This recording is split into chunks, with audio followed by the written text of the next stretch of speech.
since 1966.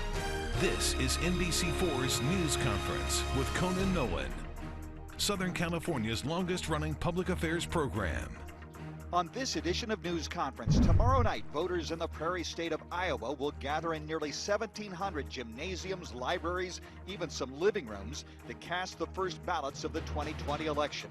The Iowa caucuses have propelled plenty of other campaigns to their party's nomination. But what about this time?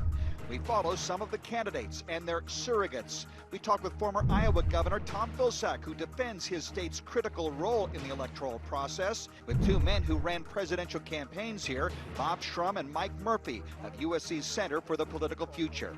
And Christina Bellantoni, former assistant editor for politics at the Los Angeles Times, and now at the Annenberg School for Communication at USC.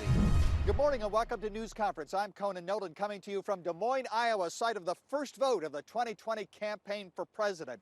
And yes, this is a state very different from California. The entire population of Iowa is less than that of Orange County, and it's also 92% white. Be that as it may, this state has a very prominent role in picking, in the past at least, the Democratic nominee for president. Hillary Clinton won it the last time.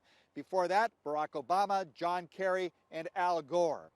It is a retail political state in the sense that people can get to know candidates here. You don't have to go far in order to meet them face to face. This is how politics is practiced in the great state of Iowa during the caucuses. This is a pizza parlor, a place where normally it's open for, well, pizza parties. Today, though, it's going to be used for candidates running for office and some of their surrogates. And a little bit, Jill Biden, the wife of former Vice President Joe Biden, will be here. Other candidates taking part include Tom Steyer, who's speaking right now. They have sectioned off part of this in order to give the candidates, some of their surrogates, an opportunity to seal the deal. It would be $11. And if you included how much more productive American workers are now than they were 40 years ago, the minimum wage would be $22. That's the correct minimum wage right now. How important is it for your campaign that California was moved up to March? Because your issues seem to resonate with Democrats in that state, perhaps more than anywhere else. Look, I'm from California, so I always want California to count, for goodness sakes. And you and I both know that in national politics, because we're a bright blue state and because we've been very late in the primary process, we've been kind of an afterthought. So I love the fact that California matters. I love the fact that candidates are going to go to California and talk to California voters. I think it's fantastic, personally. How much does this, though, this caucus state matter in whether you're viable down the road? I think it's important to come out of Iowa with momentum. I think if you look at the 4 early primary states that happened before Super Tuesday, the last poll had me at an average of 17% and at 3rd place. I need to come out of Iowa in a good enough position to get to the other states with momentum, and I'm one of the people who can attract a diverse group of Americans. We have a very diverse country. We have a very diverse party, the Democratic Party. Whoever's going to lead it has got to be able to attract people across the spectrum of Americans. I can do it, and I think it's really important. Right, and Iowa's 92% white, so that therein lies part of the problem for the party. Well, I think it's important to be able to appeal in Iowa, and I think Iowans know that they should be supporting somebody who can appeal to that diverse base. I think that's how that plays in here. They know that anybody who's going to be the Democratic candidate has got to appeal diversely and has got to bring people to the polls in November to beat Donald Trump. Senator, you must be feeling very good today. Hillary Clinton, sir. Down.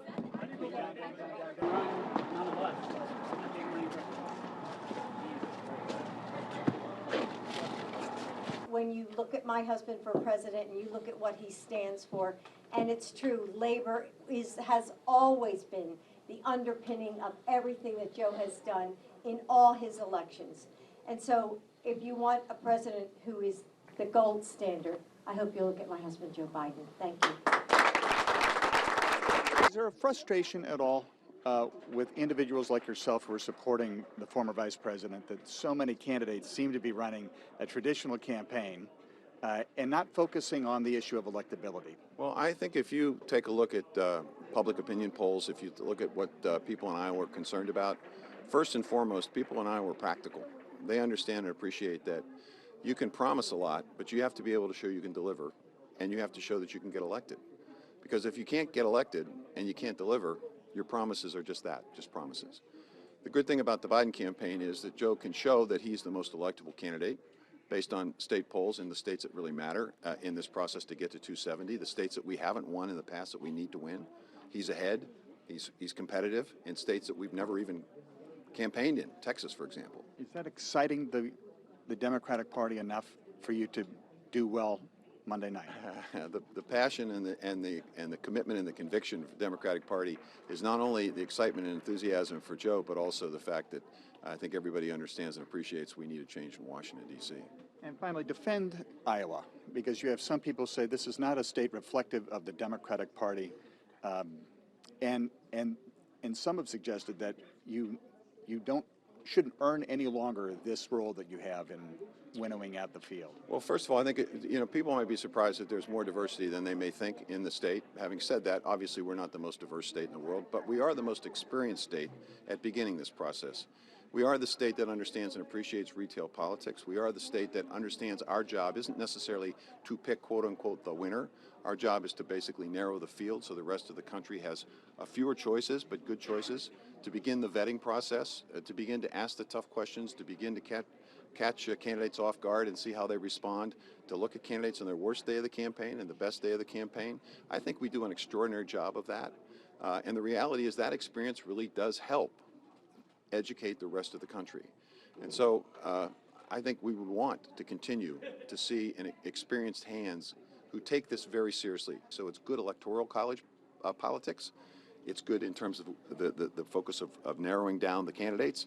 And Iowans are very experienced and they take it very seriously.